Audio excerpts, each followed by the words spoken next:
Welcome back to another episode of Into the Fandomverse on TALRadio. Today we are discussing the princess story we are all very familiar with, Cinderella. This month, Camila Cabello took on the role in a musical adaptation that was released on Amazon Prime and in theaters. And this week on Fandomverse, we are going to see how this Cinderella story measures up to its precedents. Stay tuned to see if the shoe fits. Only on TALRadio. Into the Fandomverse is powered by Touch a Life Foundation, making a difference with their crowdfunding and crowdsourcing app, Tal Giving. Learn more at touchalife.org. That's touchalife.org. So, Adi, first of all, before we jump into the whole views on movie, can you please tell us the whole history of Cinderella? Because as far as I remember, it goes a long way back over decades. Oh, yeah, it does. And I know between you and me, we're thinking like a long time ago, the 1950s Disney cartoon Cinderella,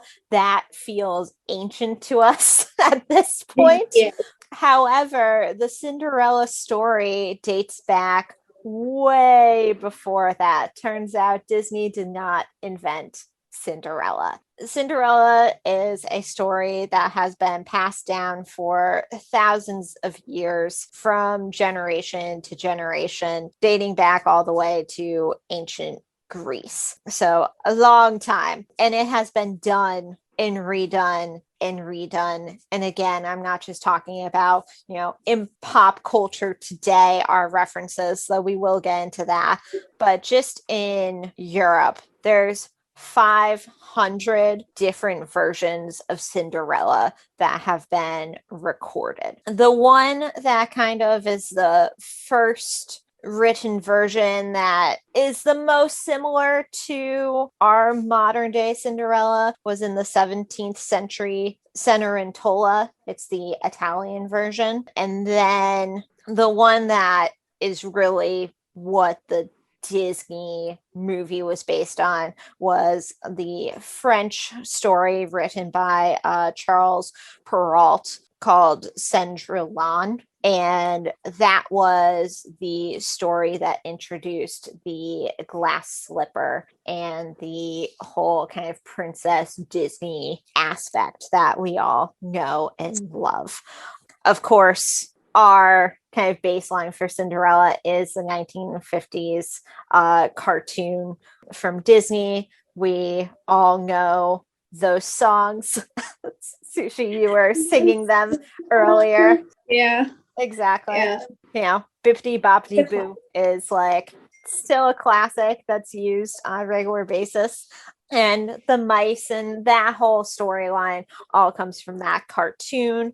But since then, there have been so many adaptations. I mean, Disney has redone the story of Cinderella into live action.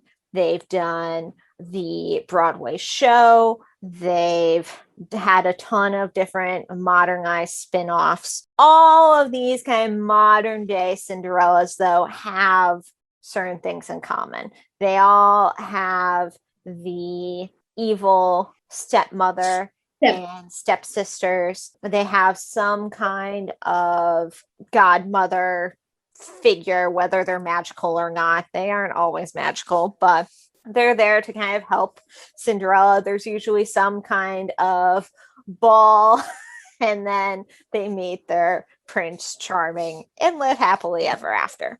Another thing that these have in common is that they tend to cast the kind of it girl of the moment as Cinderella. And they tend to be pop stars because a key part to most Cinderella stories is singing. So just to list out a few to give us context to what Camila Cabello is going up against, you've got the Cinderella starring Brandy as Cinderella. Now, this was 1997. I'm just going to put it out there right now. That's my favorite version of Cinderella.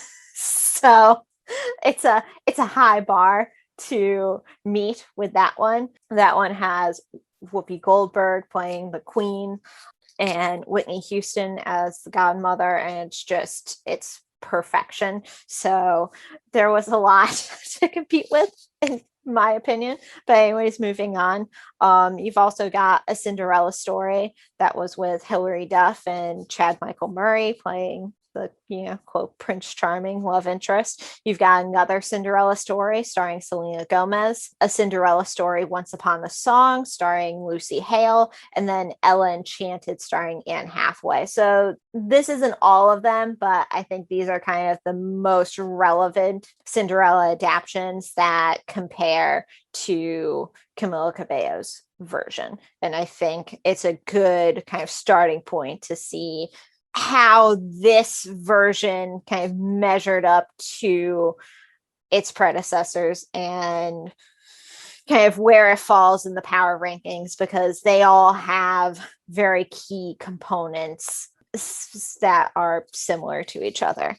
Of course, though, this version, they decided to put a little bit of a twist. We've said Cinderella has been done so many times, but so you have to do something that kind of separates you from the pack. Sushi, do you want to talk about kind of the changes that they made to make this story different than the others?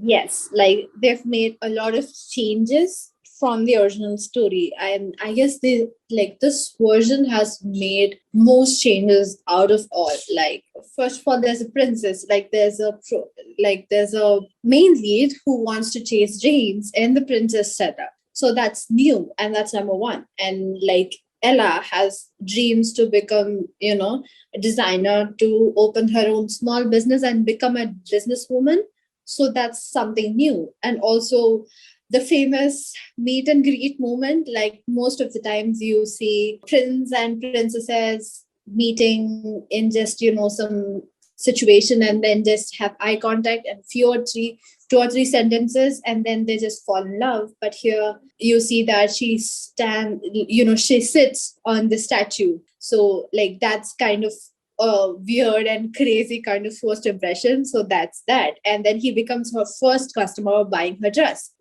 for his sister, and which is also different because you usually don't have side characters. And her sister is shown as a much more benefiting ruler than him. And also at the end, you have her sister handling the kingdom rather than him. So those are all a lot of changes. And also fairy godmother. You've got a different fairy godmother, and must say, I love this change. So that's new. And also her stepmother's story was also portrayed a little differently. Like in an interview, Idina Menzel has actually mentioned that that character also had ambitions, but the men in her life didn't allow her. So she portrays it on Cinderella. So I guess like that is really shown, like she's really shown in a different light rather than just being an evil stepmother with no reason whatsoever. So that's that. And also the ending is a lot more different. You see that both of them are off for a voyage, and she's pursuing her dreams, and he has given up his kingdom to his sister, who is much more worthy than him. So yeah, there's a lot of changes, and must say, like, they were good changes, but they didn't really fit in together. I love the changes, but something was amiss. I couldn't just, sit and watch throughout the movie enjoying myself. Like there was something missing out there. So that's that. But I love watching Camila Cabello and Idina Menzel. So that's that. Yeah, I think there's a lot to parse with this adaptation. I think the twist, they did try to, make it different, make it its own. What are some of your feelings about this movie? Why didn't it work for you? First of all, let me just say, I love the changes over there. Like, I love how they got creative with the fairy godmother. I love how they called out that glass slippers weren't comfortable. I love that part and everything. And I love the characterizations that they've given to Ella. And then, like, not just she has dreams for a marriage, but she also has ambitions and dreams for her own success and career and everything. And that's something we can all relate to. But my major problem was that they actually made prince look a little dumb and not like the Disney prince like we all know, because for a prince and princess story, for a fairy tale, prince and princess, both of them are equally important, and both of them hold like major, shades of characteristics that no matter how much you change, I just gotta stick through. Like the prince is kind-hearted and he knows what's going on. He's not just an ignorant person, but back in the story, he's shown as an ignorant person, spoiled prince maybe, and then he's just a little bratty in the movie. But for me, it didn't actually work well because I couldn't understand how Ella fell in love with him. So that's that. Sure, he's a good person, but you need more than that, because usually princes are a little bit, you get what I'm saying. I'm not trying to tell that this prince was absolute disaster, but he could have had a better character with a lot of depth. That's my number one complaint there. Other than that, no. I think that's what ruined it for me. Like, if his character would have been a little more deep, or just a little more meaning, even though if he gives up his title to his sister, I would have understood, because he really is not interested in ruling a kingdom, and his sister is, so it's only fair that she gets. But it could have been a lot more better, showing that he is just willingly giving up because that's his choice, rather than his incompetence. So that's that. Yeah, I think they were trying to do a lot and it didn't quite work. In terms of the Prince Ella relationship, which is the core to the Cinderella story. I mean, yeah, but that's the didn't whole just click point for me. I couldn't see, where did it start, or there was no spark, or there was no magic. I don't know if I sound like that harsh critic, but for me, it didn't work. I just couldn't smile. Like, other than that, there's always a smile in fairy tales. It's absurd. It's absurd in real world that you just don't fall in love with someone you meet for a single glance and then exchange 2 or 3 sentences. But it's cute in fairy tale words. There was no they were playful, all right, but they didn't have that chemistry. Yeah, there wasn't the spark. So I get that. I get what you're saying too about. So I get that. I get what you're saying too about, in fairy tales, we do kind of take for granted, okay, you just met and you fell in love and now you live happily ever after. And yeah, if you think about it too much, that doesn't make any sense at all. But for the purpose of these stories, it's very cute and it works. I think also it's interesting to look at the history of Cinderella, because pretty much the story at its core, in its original form, is that a girl is living a life that is not good. She's, it's abusive, and she's in a bad situation, and the only way to get out of that situation is to have a prince pull her out and rescue her. In the year 2021, that storyline doesn't play. So you want to, they want to redo Cinderella. They want to have a feminist twist to it. So they made Cinderella a businesswoman, but it felt a little forced. It felt like in order to make Cinderella seem stronger, smarter, better, instead of actually like having her be stronger, smarter, better in her actions, they instead made the prince dumber and weaker. And then in comparison, they were like, she's focused on her work. And they kept telling us that instead of like actually showing us why Cinderella is special. Yes, that's exactly what I was trying to say. And you put it right into words, because in order to elevate Cinderella, there was no need for the prince to be pulled down. That's Yeah, that. not But to not to get into a feminist rant, but the whole idea is it's not you gotta push someone down to bring yourself up. It's that okay, let's all kind of pull each other up and let's make just, each other better. It's kind of yeah, throw a light on the learnable aspects on Cinderella. Like, she's brave, she's kind. Being kind and having the nature even after going through so much is such a brave thing to do, and she's like strong in her own will. So instead of just adding all this 21st century twist to bring out that strongness, they have just made the prince a lot more dumb to elevate Cinderella. So that's where the whole point goes for me. Like, it threw me off. yeah. It just like you said, it didn't hit. It didn't have the chemistry, the spark, which is unfortunate because they've done this, and this is part of the problem with doing an adaptation is, of course, you're going to get compared to the people who have done it before you. So Yeah. I think one of the most comparable movies that kept coming back to me as I was watching it was Anne Hathaway's Ella Enchanted. I don't know if you've seen that movie. It might have been a little bit before your time. I think I was in elementary school when it came out. Yeah. It came out, it was after Princess Diaries. So, like, everybody knew who Anne Hathaway was. And it did the similar thing where they were based in, I'm sorry, I don't know the actual history, but, they're supposed to be in England, like medieval era, but they put modern twists on it. So everybody spoke modern English. They made like references to modern things. And guess what? They also sang Somebody to Love and other Queen songs. They did other covers in Ella Enchanted. So the entire time that I was watching this version of Cinderella, I'm like, oh, they're trying to do the Ella Enchanted thing.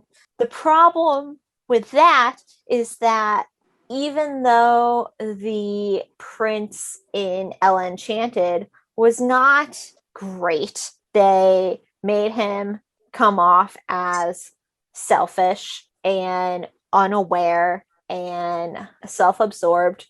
Throughout the movie, you learn more about him, and he has a good heart, and being around Cinderella, makes him a better person. So by the end of the movie, when they're like, yeah, we're completely in love, you love that for them. You are so excited for them, and you're rooting for the prince. I don't think that you got that in this Cinderella.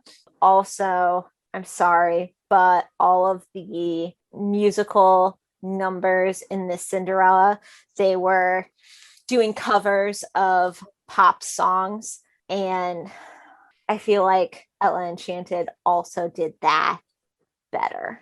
I've seen, and other musicals have done that better. Mamma Mia comes to mind, since you had Pierce Brosnan as the king in this movie. I think I liked him better when he was singing ABBA than when he was singing in this one. It's just, I don't mean to be, I know that we are being a little critical, but if you're going to do Cinderella, you gotta be prepared that you're going to be compared to all of the ones in the past. And I think they just fell a little flat. That is there. Absolutely. Absolutely. And even though I haven't seen the movies that you've referred, but I understood the point. And yeah, that's exactly what I'm talking about. Like, even though like she didn't necessarily need to change the prince, but he could have changed himself after maybe getting inspired from Ella.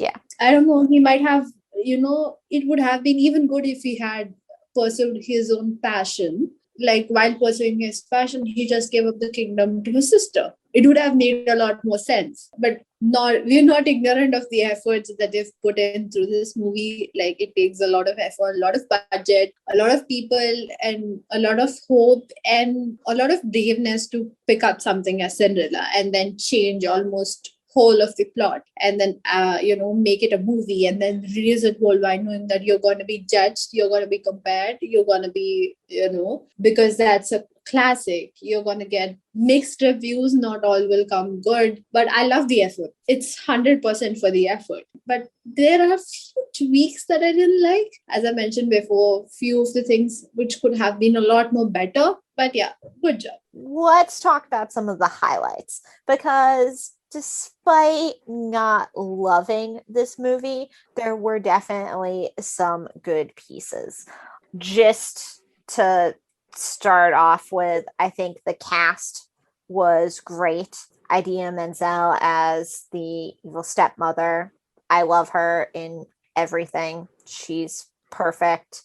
I think Camila Cabello, she's got the vocal chops to really stand out. I mentioned the fairy godmother, Billy Porter. He's fabulous. I think that he's just a really special human being. I enjoy seeing him on screen. So all of those things, I think, were a positive. I also, I think that casting was good. I liked the addition of the little sister. I thought that her little quips and her, wanting a seat at the table, I liked that. I thought that they could have done it in a little bit less in your face, oh, this is what we're doing sort of way. But despite not loving the execution in the whole movie, I liked her. I liked what they were trying to do with her. I like those types of characters. So I think that was a positive twist. And then also, I think the media tour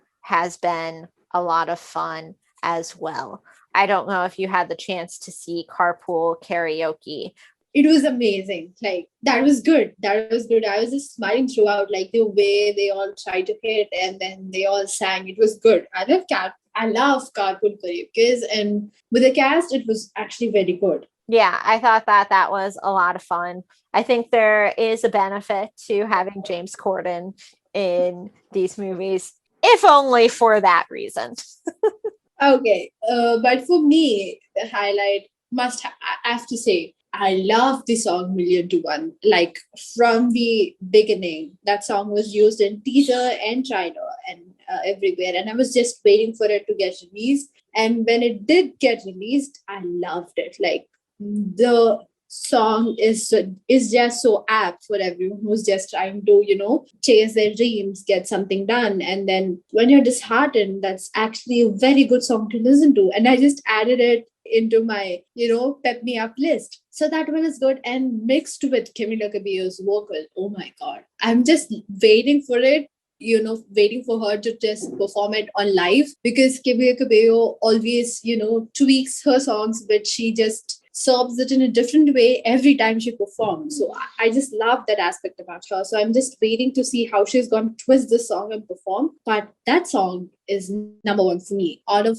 all of the songs in that musical, Million to One is just absolute gold, and I love it. So that's that. And I also love Camila Cabello in the movie. So, I mean, I'm just a huge fan of her, and like the amount of effort or the amount of, charm or anything that she brings on screen is just marvelous. So that was like, both of them were major highlights for me. And also, like, I love how they called out all of these unreasonable things, like those glass slippers. I love that scene because that's exactly what you will obviously think. And I love how they've included in it, not just, being that, they're glass slippers, they're absolutely going to be comfortable. But I just love how they've mentioned, like, could I get, could it get a little more comfortable and everything. I love how they've called out little things here and there, which we always call out. And I think it was brave of them to do that. So yeah, those three were my major highlights to this movie. Yeah, definitely. I gotta say, I was aware of Camila Cabello. I know a handful of her songs.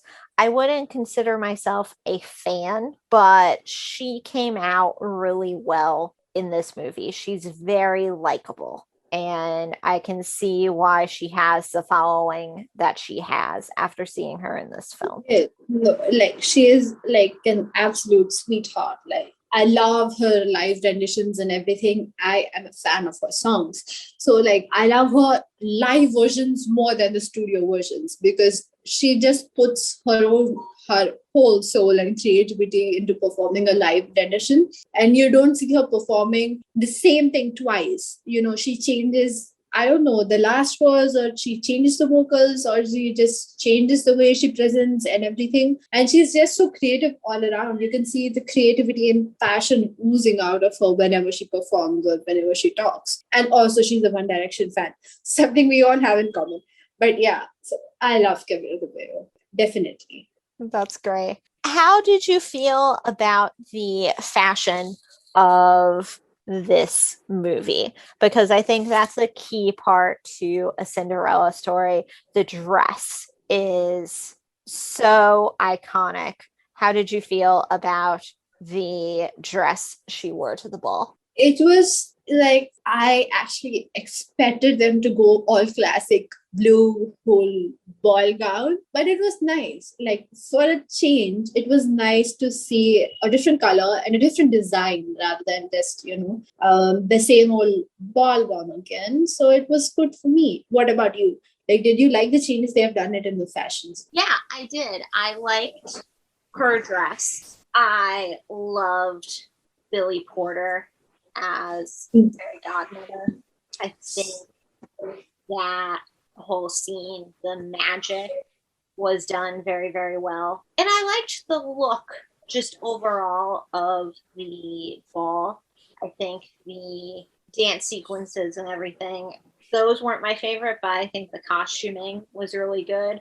I think they did a good job of, again, putting that kind of modern twist on the look and feel. And I really enjoyed it. I think that that was something they had to nail, especially since they were making such a big deal about Ella's career as a dressmaker. So that was key. And speaking of fashion, the dress that Camilla was wearing, I believe it was for the premiere, maybe? It was on a red carpet. She's definitely taking the Cinderella dress to heart during this media tour, and I really appreciate that too. Oh, yeah. I absolutely love how she incorporated her own style to the dress and everything. So yeah, that's also one of the many things I love about her. But yeah. And as we have discussed, the Cinderella story has been done and redone again. So there's a lot of history around this story. There's a lot of versions of this story to compare Camila Cabello's performance to. There's just so many thoughts and feelings that we've had about this, and I feel a little bad because I think this movie does suffer a little bit because of the comparisons. Do you think that's fair, Sushi? Yeah, absolutely. Like it suffers because of the expectations as well as the comparisons, which is there. I don't know, maybe we would like just being harsh on it just because we've seen many other renditions of it. And also that we all have our own renditions of a classic tale because it's not a fresh story. It's all something that we've grown up with. So you have your own idea in the head. So sometimes when it matches with yours, you're happy. But when it doesn't, you're just a little irked with the way it turned out. Definitely. And I think you make a good point because we've grown up with this story. I think there's nostalgia involved as well. For example, I mentioned the Brandy version of Cinderella, which came out, I would have been 5 years old when that came out. And I remember watching it. Those songs are the songs that I associate with that story. So that's why it holds a special place in my heart. Same with Ella Enchanted. I was in elementary school. I have a very vivid memory of watching that movie on a sleepover. My two best friends in elementary school, they came over. We had a sleepover. We had to have watched that film 5 times. So Oh, you that's have cute. those. Yeah. So you have those, and we were singing and dancing and everything. And especially during the somebody to love sequence in this film, all I could think about, instead of enjoying what was happening on the screen in front of me, all I could think about was watching Ella Enchanted with my friends in elementary school and singing Somebody to Love during that performance. So I think nostalgia definitely taints our feelings about this film, at least for me. It's very clear that I have the nostalgia bias. Yeah, yeah. For me, the first version of Cinderella that I watched was the Disney one, the classic Disney tale. And that was also the animated one, the one from 1950s. So that's why I love the song This Is Love and the whole idea of Prince Charming and everything. Like, that's the classic that I love of Cinderella. And after that, as I have seen live action rendition and also few of them, but yeah, definitely, as I've said, our own thoughts, and since it's a classic, it bites back. Because it's a classic, everyone has an opinion on it, and everyone actually knows the story. So everyone has their own, since they come up with a teaser and trailer, and then that it's going to be a different take on Cinderella. Everyone has their own, ideas on it. So for some, it just did a lot better. For some, it didn't do well. So yeah, definitely. That's, I think, one of the drawbacks of doing a rendition of a classic tale, because there are a lot of expectations and a lot of things which you have to compare to, and the whole reactions are not completely based off on the movie. They're almost like 50 to 60% based off on the people too. So that's where I think it has those drawbacks. Yep, I completely agree. But having said that, the creators of this film, they knew what they were getting into. They knew who they were up against. And with that spirit in mind, I'm not going to feel bad about asking, where do we rank this movie in the Cinderella power ranking order? For me, I've said I think I put Brandy's Cinderella kind of at the top. But what about you, Sushi? Like, on a scale of 1 to 10, where do you rank this movie? Somewhere around 7 and 7.5.